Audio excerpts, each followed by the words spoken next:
July 6, 1943, 4:47 a.m. Prokhorovka, Soviet Union. Senior Lieutenant Dmitry Lavrenenko kicks open the driver's hatch of his T-34 and vomits onto the scorched grass. His hands are shaking so badly he can barely grip the steel. The air smells like burning rubber and cooked meat. Behind him, his gunner, Sergeant Pavel Kostin, is sobbing into his periscope, repeating the same words over and over. They just kept coming. They just kept coming.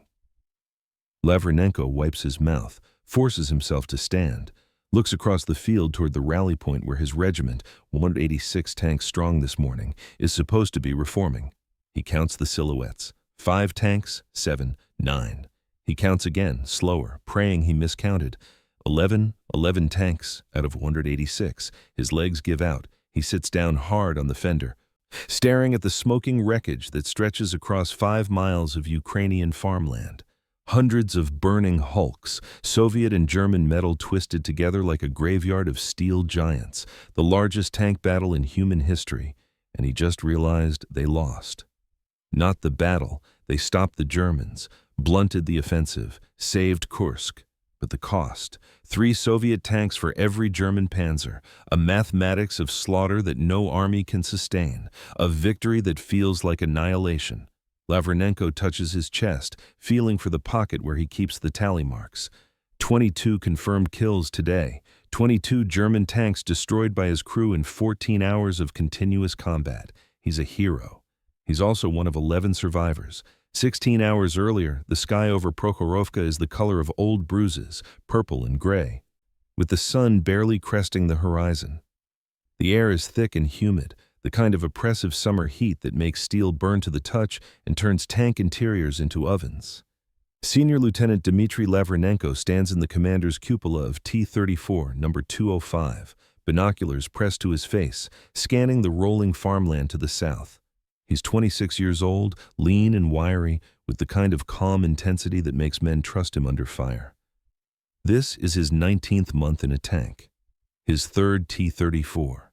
The first 2 died beneath him, one at Stalingrad, one at Kharkov. He walked away from both. 3rd time's the charm, or 3rd time's the end. Statistics say he's overdue. "Commander, I see movement." Kostin's voice crackles through the intercom from the gunner's position. "Bearing 180, range.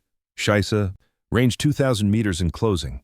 Lavrenenko swings his binoculars south. At first he sees nothing but wheat fields and scattered farmhouses. Then the wheat starts moving. Not wind, tanks, dozens of them. Dark gray hulls pushing through the grain like sharks through water, their commanders visible in open cupolas, black uniforms sharp against the dawn sky. SS, Waffen-SS Panzer divisions, the best Germany has. "Count them," Lavrenenko says quietly. Kostin is silent for a moment, traversing his optics across the field. When he speaks again, his voice is tight. "I count 43. No, wait, more behind them. 70, maybe 80, Bozhe moi, 80 German tanks against their regiment of 186 Soviet T-34s and T-70 light tanks. The math should favor the Soviets. Numerical superiority, defensive positions, home ground. But those aren't ordinary panzers. Lavrenenko can see the profiles now, low, angular hulls with long guns, Panzer IVs with the new 75mm gun, and behind them, the nightmares.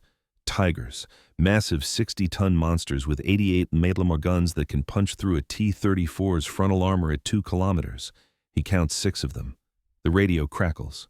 Colonel Mikhail Smirnov's voice, calm despite what's coming. "All units, this is Sabre Actual. Enemy armor at 2,000 meters, advancing in line formation. We hold this position. We do not retreat. If we fall back, Kursk falls. If Kursk falls, Moscow is threatened. This is where we stop them." A pause, then softer, "For the motherland, for Stalin. Stand fast."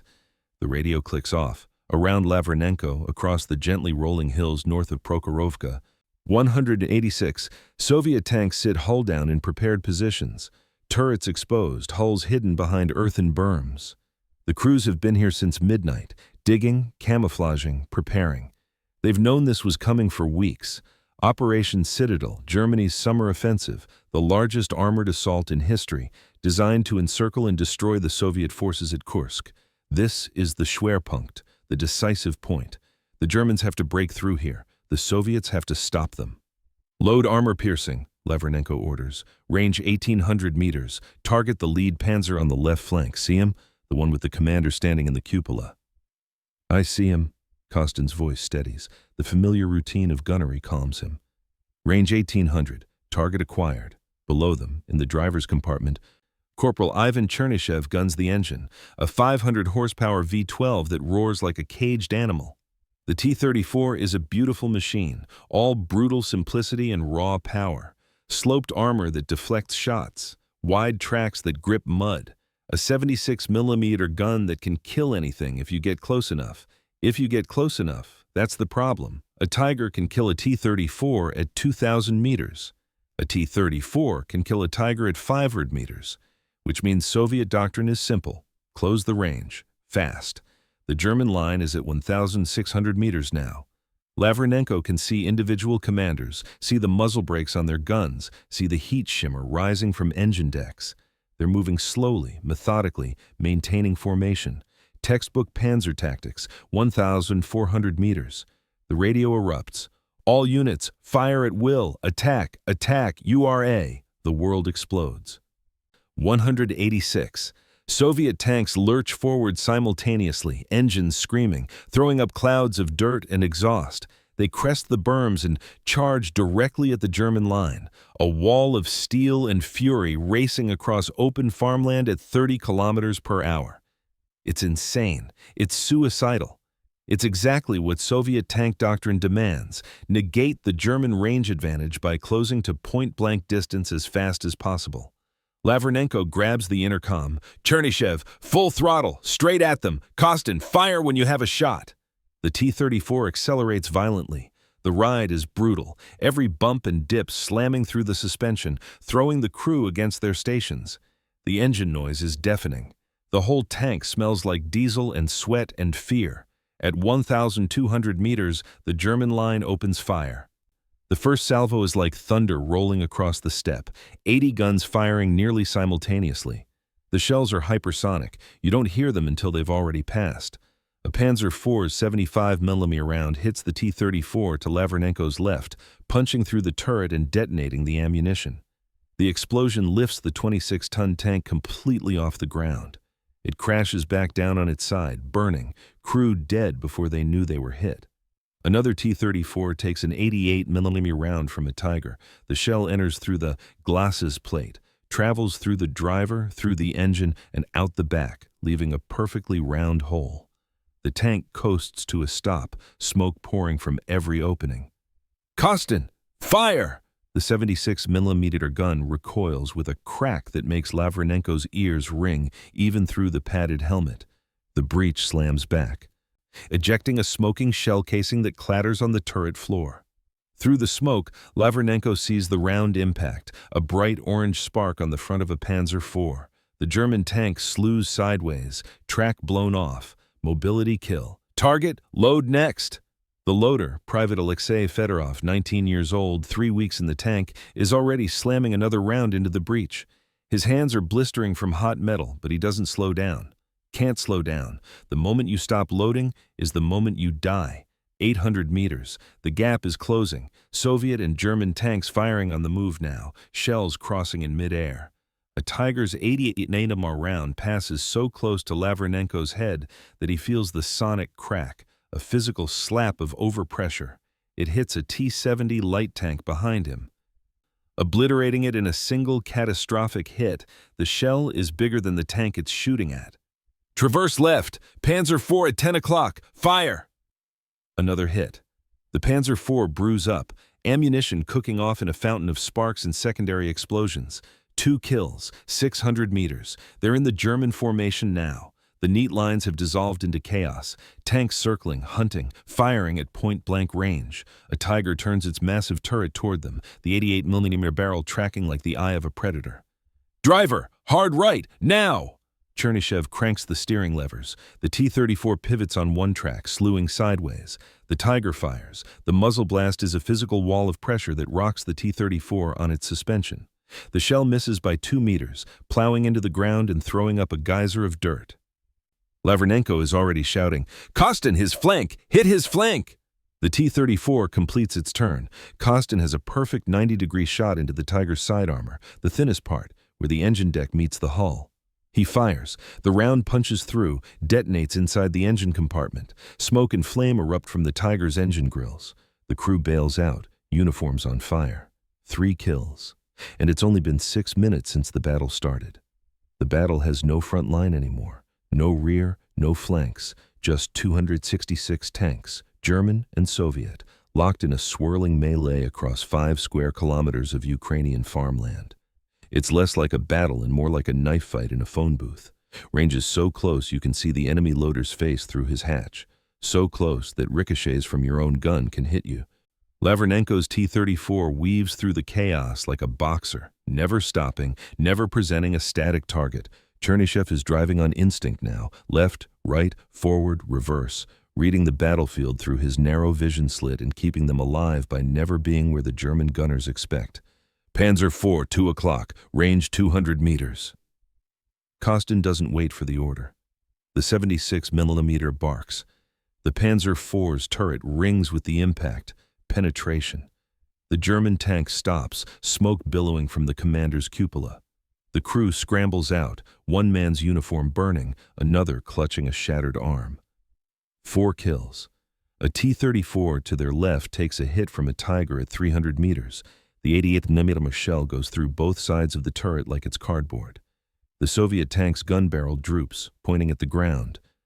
Turret crew dead, but the driver is still alive, still moving. The T-34 lurches forward, accelerating directly at the Tiger, 40 kilometers per hour, 50. The Tiger reverses, trying to reload, but the T-34 is too close, too fast. It rams the Tiger at full speed. Both tanks explode in a fireball that engulfs them completely. "Bozhe moi," Fedorov whispers from the loader's position. "Did you see?" "Keep loading." Lavrenenko's voice cuts through the shock, because there's no time to process, no time to mourn. 100 meters to the right, a Panzer III is traversing its gun toward them. "Kostin, 3 o'clock!" But Kostin is already on it.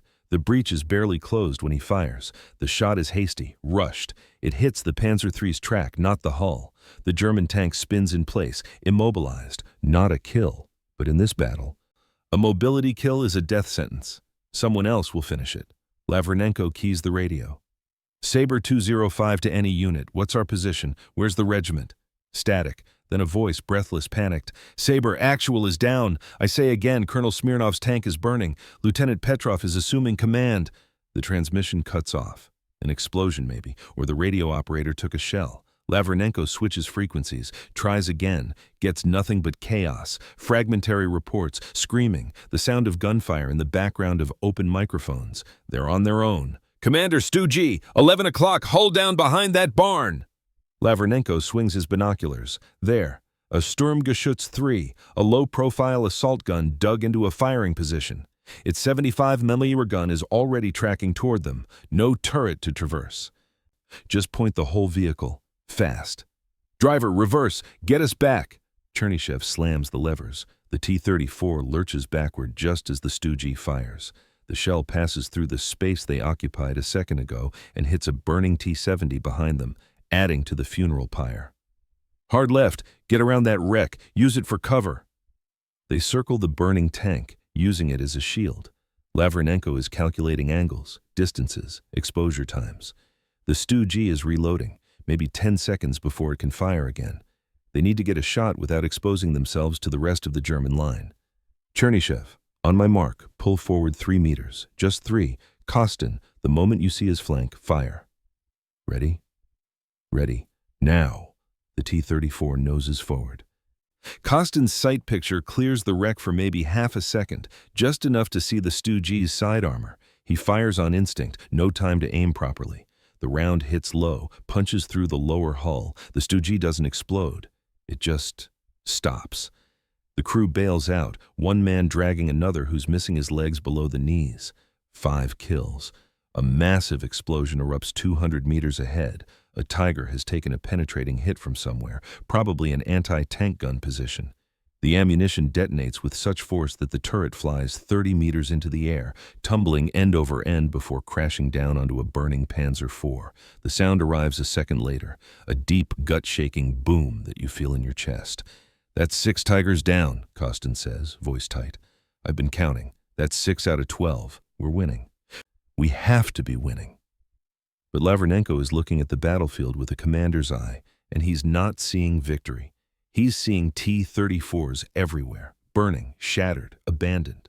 The field is littered with them. For every German tank burning, there are 3 Soviet Hulks. The math is bad, really bad. A T-34 50 meters away takes a hit from something heavy, maybe another Tiger, maybe a Panzer IV with a lucky shot. The shell penetrates the fuel tank. The entire rear of the tank erupts in a fireball.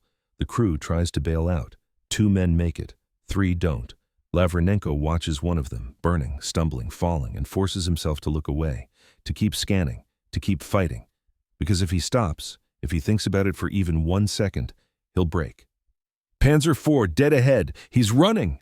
A German tank is retreating, racing south at full speed, its commander hanging out of the cupola looking backward, fleeing. Lavrenenko feels a savage satisfaction. They're breaking, the bastards are running, and keys the intercom. "Chase him down, don't let him get away." The T-34 accelerates, 30 kilometers per hour, 40. The suspension is screaming, the engine is redlining, but they're gaining. The Panzer IV is slower, heavier. 300 meters, 250, 200. Fire! The round catches the Panzer IV in the engine deck. The German tank slews sideways, smoke pouring from the grills. Dead. 6 kills. But they've chased too far, gotten separated from the main battle. And suddenly, Lavrenenko realizes they're alone. No friendly tanks visible, just smoke and fire and the rolling Ukrainian steppe. Chernihiv, back to the rally point. Now! They turn north, retracing their route through the battlefield. The fires are thicker now, denser. The smoke is so heavy it's hard to see 50 meters. They navigate by compass, by instinct, by the fading sound of gunfire behind them. Then they see it, a Panther tank. One of Germany's newest, deadliest designs, sloped armor like a T-34, but thicker. A 75mm high-velocity gun that can penetrate anything the Soviets have. And it's sitting in a perfect ambush position, hull down behind a low rise, its gun pointed directly at the route back to Soviet lines. It sees them the same moment they see it. Both tanks fire simultaneously. The Panther's shot hits first. It's faster, more accurate. The 75mm round strikes the T-34's glasses plate at a steep angle. For one frozen heartbeat, Lavrenenko thinks they're dead. But the Soviet designers knew what they were doing. The sloped armor deflects the shell upward. It screams over the turret close enough to shear off the radio antenna and vanishes into the smoke behind them. Kostin's shot hits a half-second later. It's low, punches into the Panther's lower hull, the driver's compartment. The German tank doesn't explode. It just stops, smoke seeping from the bow, mobility kill. The crew bails out, dragging their driver, or what's left of him. 7 kills. Reverse! Go, go, go! Because where there's one Panther, there are more. Chernihiv throws the T-34 into reverse, engine howling. They back through the smoke, through the maze of burning wrecks until they find a depression in the ground, an old irrigation ditch, and drop into it, hidden, breathing hard. Lavrenenko checks his watch. It's 9:15 a.m. They've been in combat for 4.5 hours, feels like 4 days. His hands are shaking from adrenaline. His ears are ringing so badly he can barely hear the intercom. His throat is raw from shouting. "Status report," he croaks. "Gun operational," Kostin says. 11 rounds remaining. "Engine temperature critical but holding," Chernihiv reports. "Port track has damage. We're pulling left. Can compensate." "Ammunition, 11 AP, 6 HE, Fedorov says. "We're low." 11 rounds, 11 chances to kill, 11 chances to survive. Lavrenenko pulls himself up through the commander's cupola, raising his head just enough to see over the lip of the ditch. The battlefield is unrecognizable. The wheat fields are gone, replaced by churned mud and crater-pocked earth. Fires burn everywhere, tanks, trucks, buildings. The smoke is so thick it's turned noon into twilight, and the battle is still raging. He can see muzzle flashes in the distance, hear the crack, crack, crack of tank guns. They're not done, not even close. 5-minute rest, he says. check equipment, drink water, then we go back. Back? Fedorov's voice cracks. Commander, we should fall back. Regroup. We've done enough. We fall back. They break through. Simple as that. Lavrenenko's voice is flat, dead. We go back. No one argues, because they know he's right, because there's nowhere to fall back to. This is the line. You hold it or you die on it. Lavrenenko pulls out a canteen, takes a long swallow of lukewarm water. His hands are still shaking. He counts silently. 7 kills, 7 German tanks his crew personally destroyed in 4.5 hours. It should feel like victory, should feel like they're making a difference. Instead, all he feels is tired. So incredibly tired. They return to the Inferno at 9:27 a.m. The battle has shifted west toward Prokhorovka itself, a small rail town that neither side cares about except that it happens to sit on the road to Kursk. The German offensive is pushing hard, trying to break through before Soviet reinforcements arrive. The remaining Soviet tanks are fighting a desperate delaying action, trading space for time, trading lives for minutes. Lavrenenko's T-34 crests a low ridge and suddenly they're in it again. The chaos, the noise, the impossible geometry of modern armored combat where death comes from any direction at supersonic speeds. A Panzer IV emerges from the smoke at 300 meters, its gun already trained on them. No time to think. Chernyshев yanks the left lever, throwing the T-34 into a violent turn. The German shell passes through the space they just vacated and hits the ridge behind them, throwing up a fountain of dirt. Kosten! On it! The 76mm fires. The Panzer IV takes the hit in the turret ring, the weak point where turret meets hull.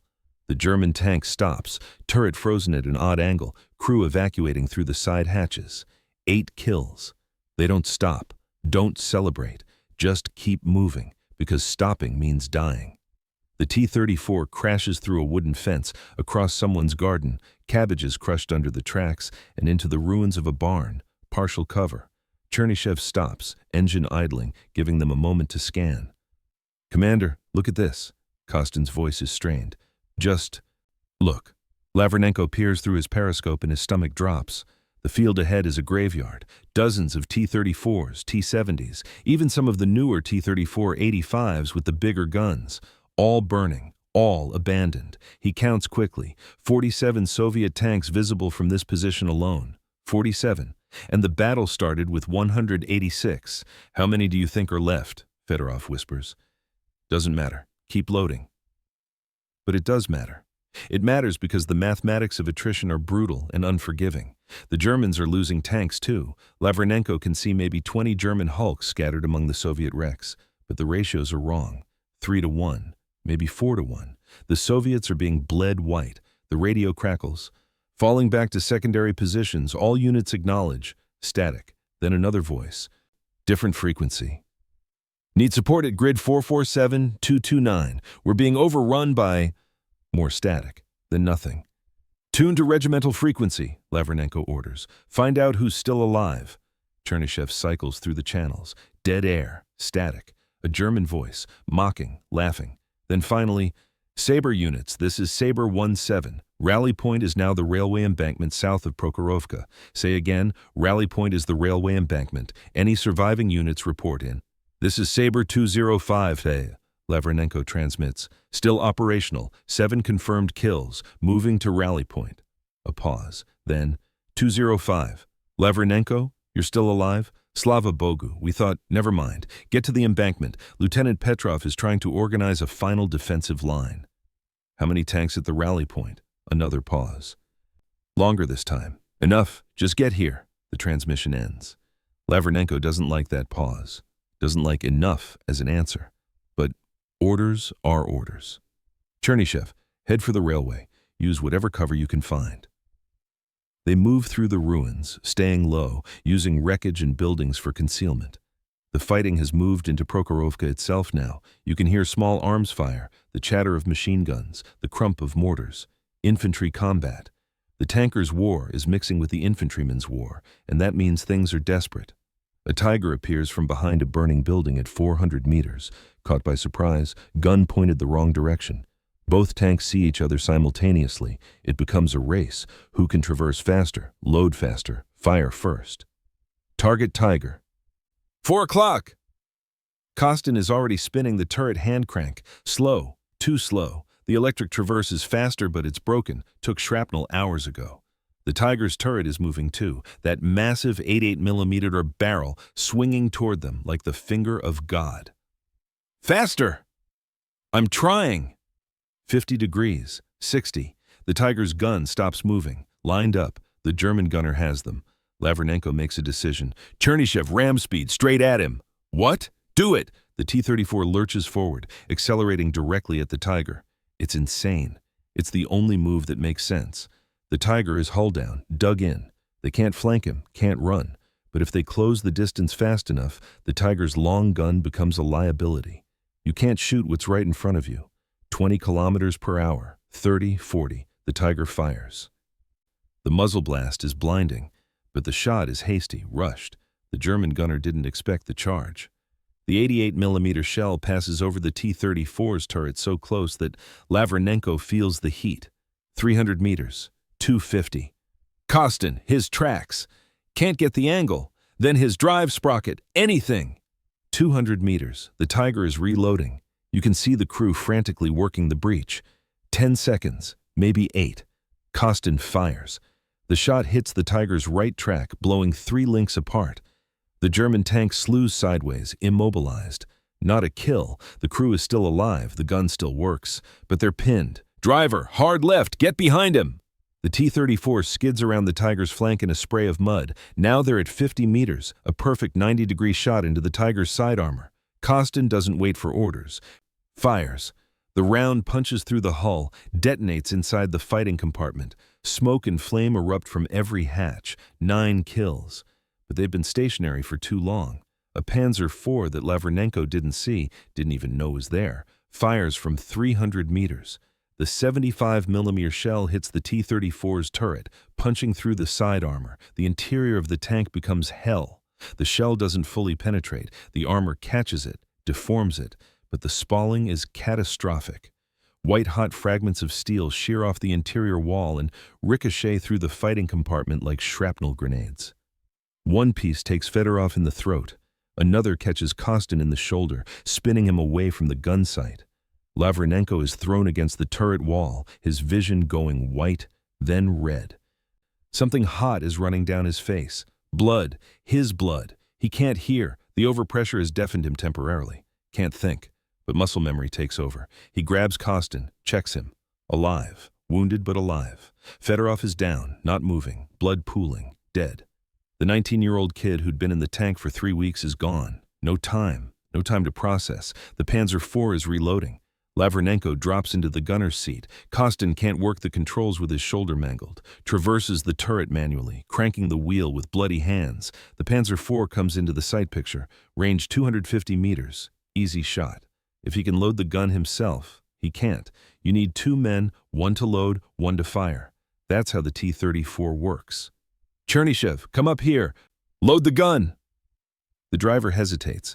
Leaving his position means the tank can't move, but he does it, scrambling up through the bulkhead, grabs a round from the ready rack, rams it home. The breach closes. Lavrenenko fires. The Panzer IV explodes. Ammunition detonation, catastrophic. 10 kills. Get back to your station. Move! Chernyshев drops back into the driver's compartment. The T-34 lurches forward, engine coughing, pulling left harder now. The damage track is worse. They're wounded, bleeding. 1 crew member dead, 1 badly injured, the loader's position empty. But they're still fighting. They limp toward the railway embankment, staying in cover, moving slowly. Every sound makes Lavrenenko flinch, expecting another hit, another shell, the killing blow. But it doesn't come. Either they're lucky or the Germans have bigger targets. The embankment appears through the smoke, a raised railway bed, maybe 4 meters high, that offers some protection from direct fire. Lavrenenko can see Soviet tanks there, hull down behind the railway tracks. He counts them. 5 tanks. No, 6, 7. His heart sinks. Sabre 205 approaching rally point, he transmits. Requesting permission to join formation. Acknowledged 205. Take position on the left flank. And Lavrenenko, you're the last one. Nobody else is coming. The last one. Lavrenenko pulls the T-34 up behind the embankment, positioning them hull down next to another tank. A T-34 with its gun barrel bent at a 15-degree angle, useless, but the crew is still using it for cover. The commander, a Sergeant Lavrenenko doesn't recognize, nods at him, says nothing. What is there to say? Lavrenenko does a count. 8 tanks, including his own. 8 operational vehicles out of the 186 that started the battle this morning. It's 11:43 a.m. They've been fighting for 7 hours, and the Germans are still coming. Lieutenant Andrei Petrov's command tank sits at the center of the railway embankment line, a battered T-34 with burns marks across the turret and half its track blocks missing. Petrov himself is 34 years old, a veteran of the Winter War against Finland, and he looks like he's aged 20 years in the last 7 hours. He climbs out of his cupola and walks along the embankment, stopping at each tank, speaking quietly to each commander. When he reaches Lavrenenko, he stops, stares. "You look like hell, Lieutenant." Lavrenenko touches his face. His hand comes away red. The cut on his forehead is still bleeding, running down into his eyes. "Fedorov is dead. Kostin is wounded. We've got 10 kills. He pauses, remembering the last 2. "No, 10. And maybe 20 rounds left." Petrov nods slowly, doesn't react to the kill count, doesn't congratulate him, just accepts it as data. "Can you still fight?" "Yes, sir." "Then here's the situation." Petrov points south toward the smoke and fire. "The SS has committed everything. 2 Panzer Corps, Leibstandarte, Das Reich, Totenkopf divisions. They're trying one more push to break through to Kursk.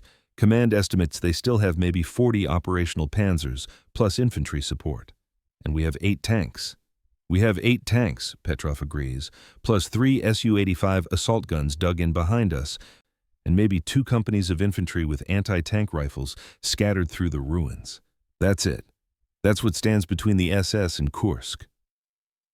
Lavrenenko looks at the other commanders, young men mostly, boys really, scared, exhausted, running on nothing but adrenaline and the certain knowledge that retreat means death for everyone behind them.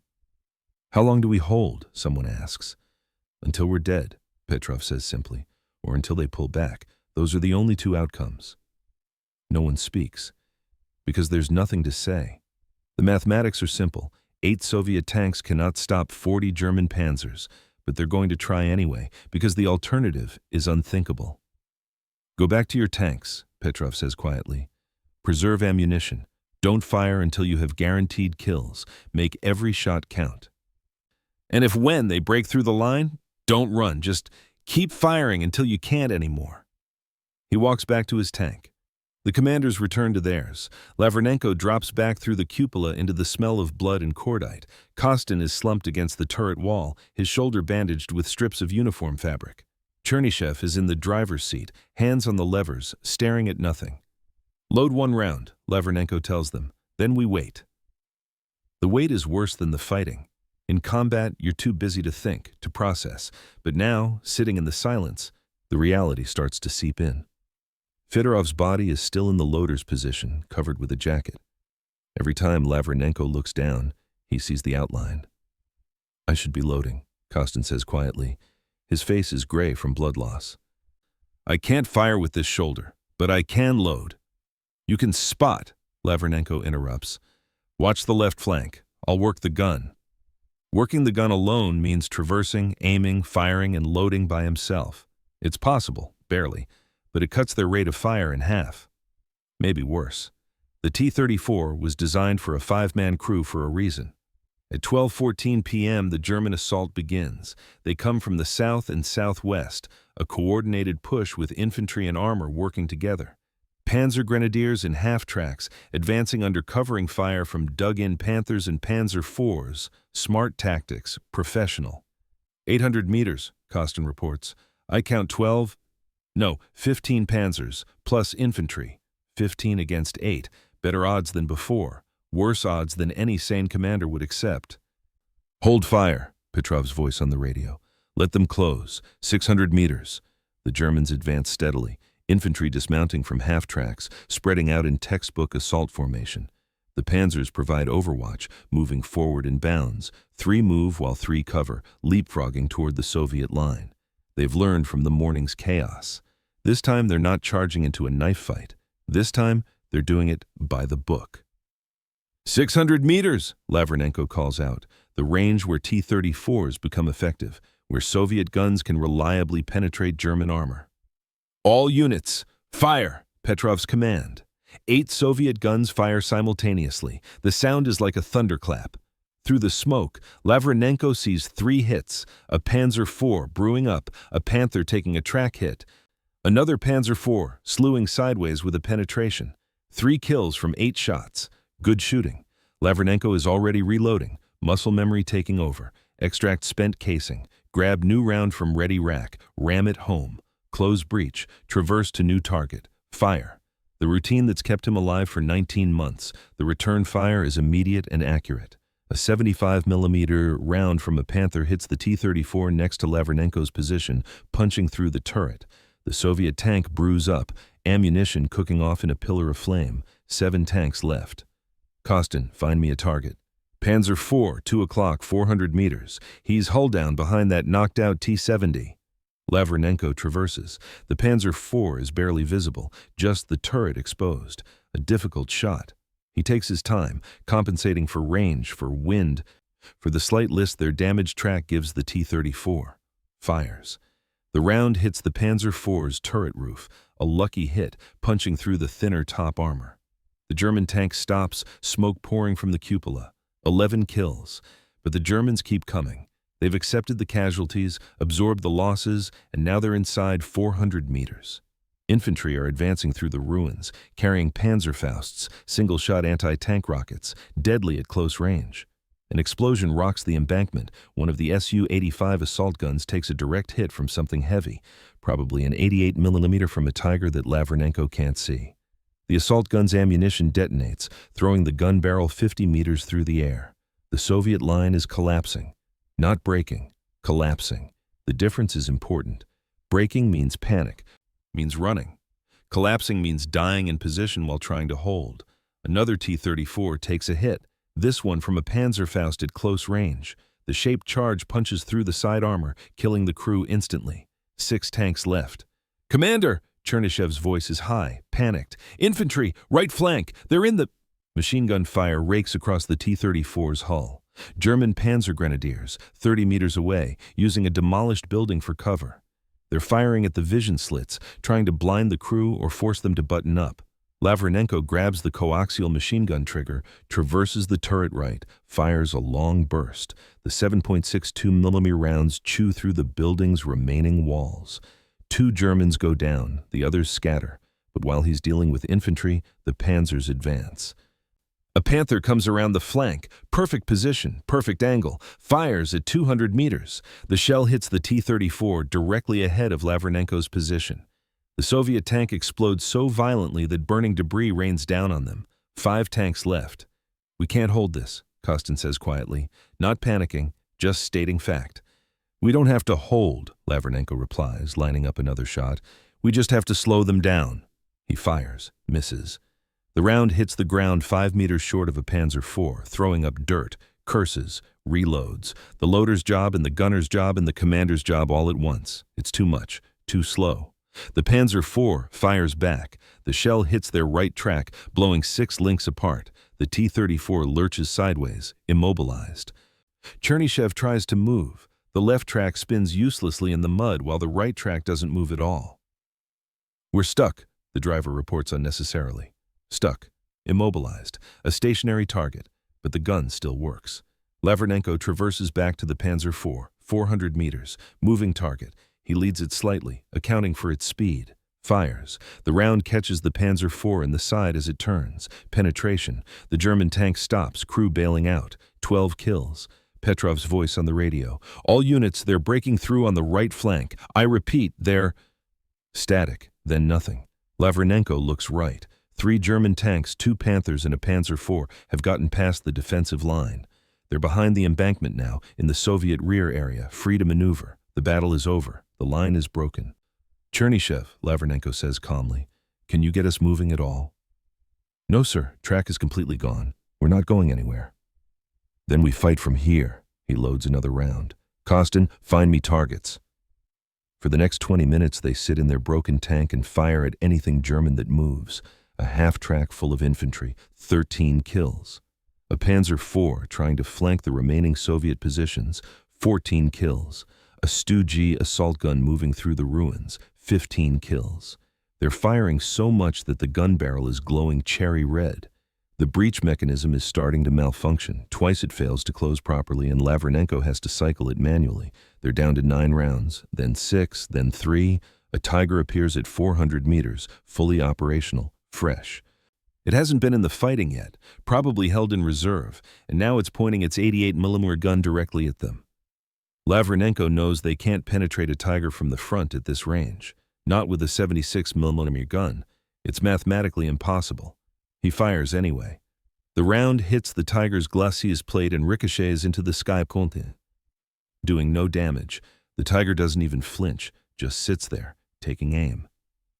"It's been an honor, sir," Chernyshev says quietly from the driver's compartment.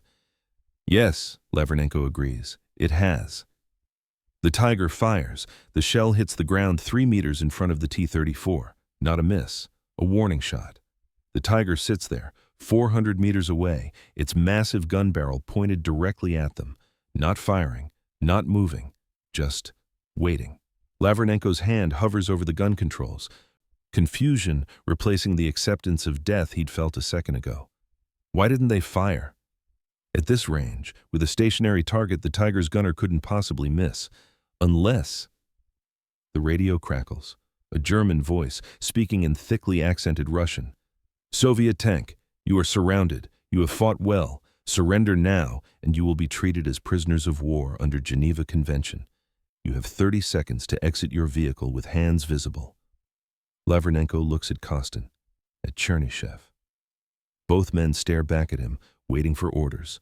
Fight or surrender. Die in the next 30 seconds or live as prisoners.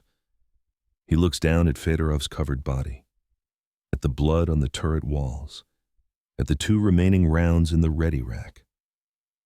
"We're out of the fight anyway," Kostin says quietly. "No track, almost no ammunition. Commander, we did what we could." Lavrenenko closes his eyes, does the math, 2 rounds left, maybe 1 more kill if they're lucky. Then nothing. And the Germans have already broken through. The line is gone. Kursk is still safe for now, but this battle, this position, this moment, it's over. "Abandon tank," he says quietly. Hands visible. Move slowly. They climb out one at a time. Chernyshev first, then Kostin, grimacing as the movement pulls at his wounded shoulder. Lavrenenko comes last, carrying nothing but his tanker's helmet. They stand on the hull, hands raised, squinting in the afternoon sun. German infantry approach cautiously, Panzer grenadiers with rifles raised, watching for tricks. An officer, SS Hauptsturmführer by his insignia, steps forward. He's young, maybe 30, with cold blue eyes and a knight's cross at his throat. "You are the commander?" he asks in German. "Yes." Lavrenenko's German is passable, learned in school before the war. The officer looks at the T-34, then at the field beyond, at the burning wrecks, at the carnage stretching for kilometers in every direction. "How many tanks did you destroy today?" 12. No point lying. The Germans will count the wrecks anyway. 12. The officer repeats it softly, looks at his men. "This crew, 12 kills." He turns back to Lavrenenko. "You should be dead 5 times over. Your tank is broken, your crew is wounded, and you kept fighting. Orders." A thin smile. "Yes, orders." The officer gestures and 2 soldiers step forward, pulling Lavrenenko's hands behind his back, not roughly, almost respectfully. "You will be taken to a field hospital. Your wounded will receive medical treatment. Then prisoner transport to Germany." They're led away from the T-34, past the Tiger that spared them, through the German lines. Lavrenenko looks back once, sees his tank sitting broken on the embankment, sees the smoke rising from the battlefield, sees the end of everything. The walk through German positions is surreal. Panzer grenadiers cooking food over small fires, tank crews performing maintenance on shot-up panzers, medics treating wounded, German and Soviet both working side by side. The battle here is over. Both sides are too exhausted to do anything but survive. They pass a collection point where destroyed tanks are being tallied. A German officer with a clipboard is counting wrecks, marking them on a map. Lavrenenko catches a glimpse of the numbers. Soviet tanks destroyed, 173. German tanks destroyed, 57. The ratios. 3-1. Exactly what he'd estimated. A Soviet tactical victory, the Germans didn't break through, but a strategic disaster. You can't trade 3 tanks for 1 and call it sustainable. At a field hospital tent, a Wehrmacht doctor examines Kostin's shoulder. Clean wound, no permanent damage, you're lucky. He cleans it, applies sulfa powder, bandages it properly. Treats him better than some Soviet field hospitals would have. Lavrenenko's head wound gets similar treatment. 12 stitches, no anesthetic. He doesn't flinch, can't feel it anyway. Everything is numb. How many tanks did you start with? The doctor asks conversationally while working. His Russian is better than the officer's. 186. The doctor's hands pause, just for a moment. And now? I counted 8 when I was captured. Maybe some I didn't see. 8. The doctor finishes the last stitch. And you stopped 2 SS Panzer Corps, delayed them for 14 hours, gave your high command time to bring up reserves. He ties off the thread. Congratulations, you won. But his tone makes it clear what and wonder if it was worth it. They're put in a truck with other Soviet prisoners, tankers, infantry, a few artillerymen. Nobody talks. They just sit there, swaying with the truck's movement, staring at nothing. Shell shock, combat fatigue, the 1,000-yard stare. The truck drives north, away from Prokhorovka, away from the battlefield, through the rear areas of the German advance. And what Lavrenenko sees makes his blood run cold. The German columns are retreating, not advancing, retreating. Trucks loaded with wounded heading north. Panzers on trailers being pulled back for repairs, supply columns turning around. The offensive is over. Citadel has failed, which means they held. Against impossible odds, against the best Germany had, they held. But at what cost? The truck stops at a temporary POW camp, just a barbed wire enclosure in a field, guarded by bored-looking Wehrmacht soldiers. Lavrenenko and his crew are processed, names recorded, ranks noted, personal effects confiscated. He watches them take his tanker's helmet, his map case, his father's pocket watch, everything that connected him to his old life. You'll be transported to a permanent camp in Poland, a German clerk tells him in broken Russian. From there, maybe Germany. Maybe you'll survive the war, maybe not. He shrugs. Good luck. They're pushed into the enclosure with maybe 300 other Soviet prisoners. Most are wounded. Many are dying. There's no shelter, no water, just packed earth and barbed wire. Welcome to captivity. Lavrenenko finds a spot against the fence and sits down hard. Kostin and Chernyshev sit beside him. For a long time, none of them speak. Then Chernyshev says quietly, "How many do you think made it? From our regiment?" Lavrenenko thinks about the 8 tanks he counted at the railway embankment. Thinks about the ones that might have escaped, might have fallen back to other positions. Optimistically, maybe 15 tanks survived, 15 out of 186. Not many, he says. We should have done better, Kostin whispers. We should have. We did exactly what we were supposed to do, Lavrenenko interrupts. His voice is flat. Dead. We stopped them. Mission accomplished. But even as he says it, he's thinking about the numbers. 173 Soviet tanks destroyed, maybe 800 men dead for 57 German tanks. The Germans can replace 57 tanks in a month. Can the Soviets replace 173? Can they afford to win like this again? A captain in a tattered uniform sits down nearby. He's missing his left hand, bandaged stump, done in the field. He looks at Lavrenenko with hollow eyes. You're from 5th Guards Tank Army? Yes, 29th Tank Brigade. The captain nods slowly. I'm from 18th Tank Corps. We were on your right flank, started with 200 tanks. He pauses. We have 17 left. 17 out of 200. 181st Tank Brigade started with 100, another voice says. A lieutenant burned across half his face. We have 6. The stories keep coming. Every unit destroyed. Every regiment shattered. Thousands of men dead. Hundreds of tanks burning across 50 square kilometers of Ukrainian farmland. and everyone in this prison camp knows the same terrible truth. They won. This is what winning looks like. 3 days later, Lavrenenko is sitting in the same spot when a German guard approaches. "You, Lieutenant, come with me." He's led to a tent where a Wehrmacht intelligence officer sits behind a folding table. On the table is a file with Lavrenenko's name on it. "Sit," the officer says in perfect Russian. Lavrenenko sits.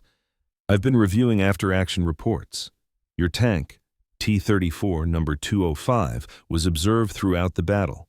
Multiple German units reported encountering you, and you were credited with," he checks the file, "between 12 and 14 confirmed kills, depending on which report you believe." Lavrenenko says nothing.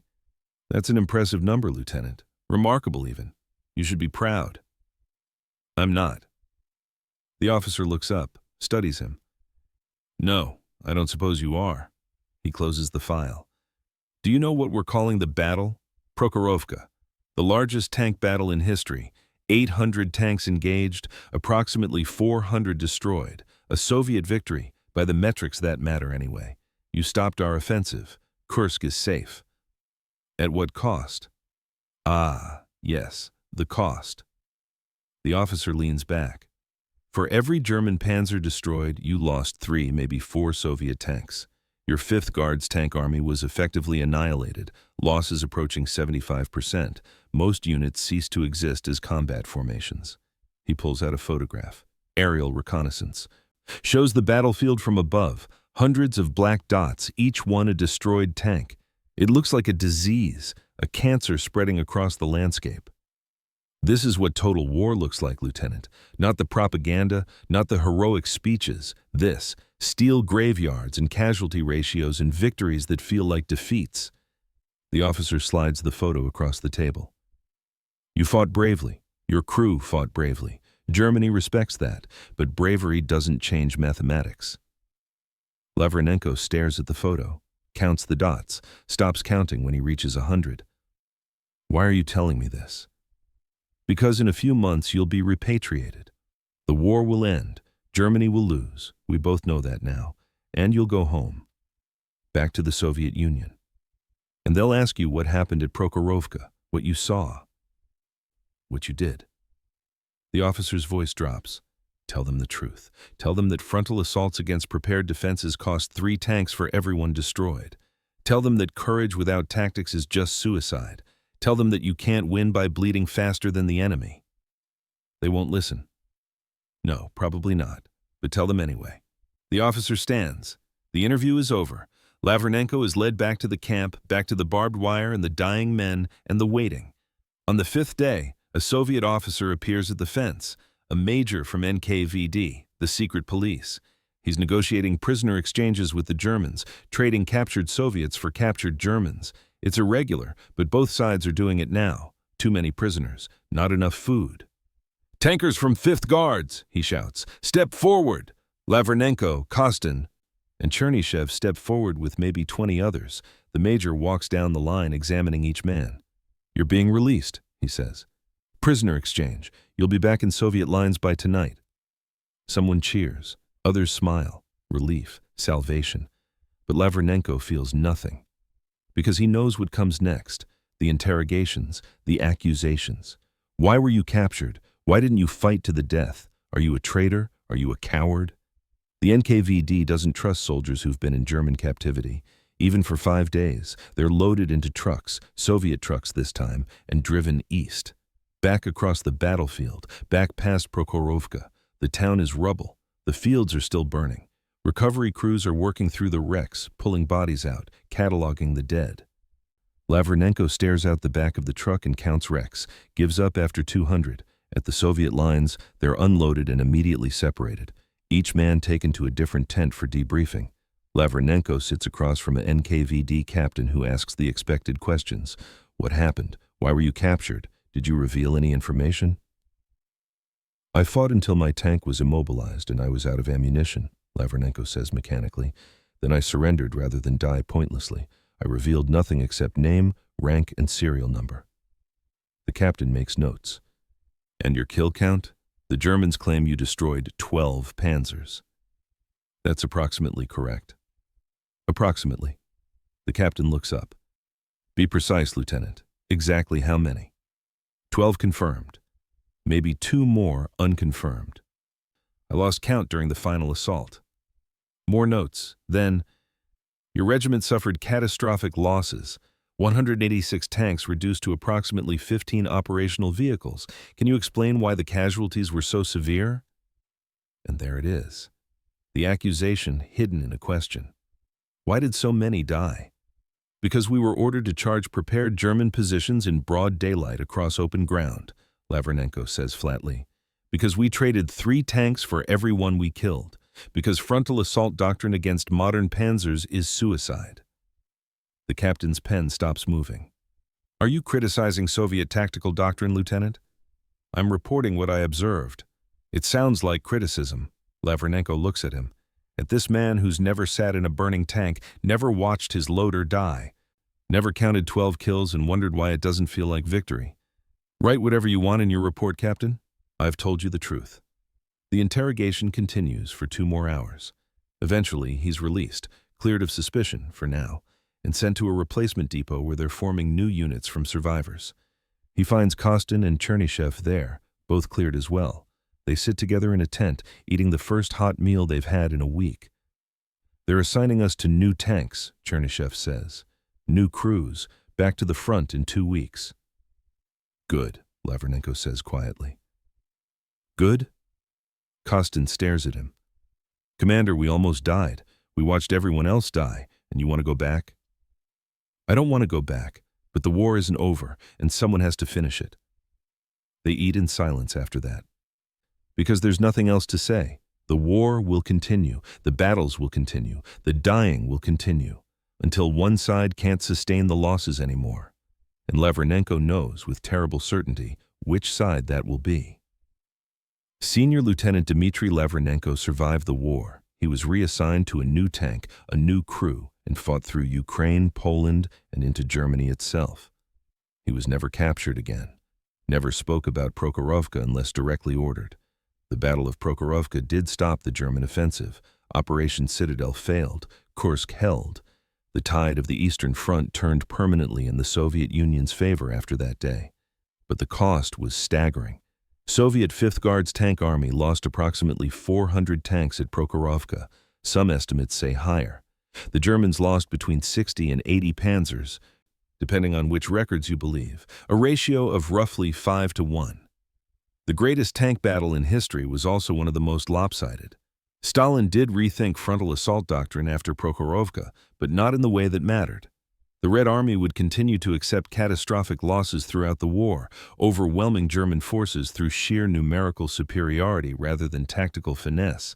It worked, but it cost millions of lives. Lavrenenko's 12 kills in one day made him one of the top-scoring Soviet tankers of the war. He received the Order of the Red Banner. He was promoted twice. He was called a hero. He never felt like one. After the war, he returned to his hometown, or what was left of it, and never climbed inside a tank again. When asked about Prokhorovka, he would only say, "We stopped them." That's all that matters. But late at night, when he couldn't sleep, he would count silently 186 tanks, down to 11, down to 8. 3 Soviet tanks for every German panzer, the mathematics of victory, the cost of winning.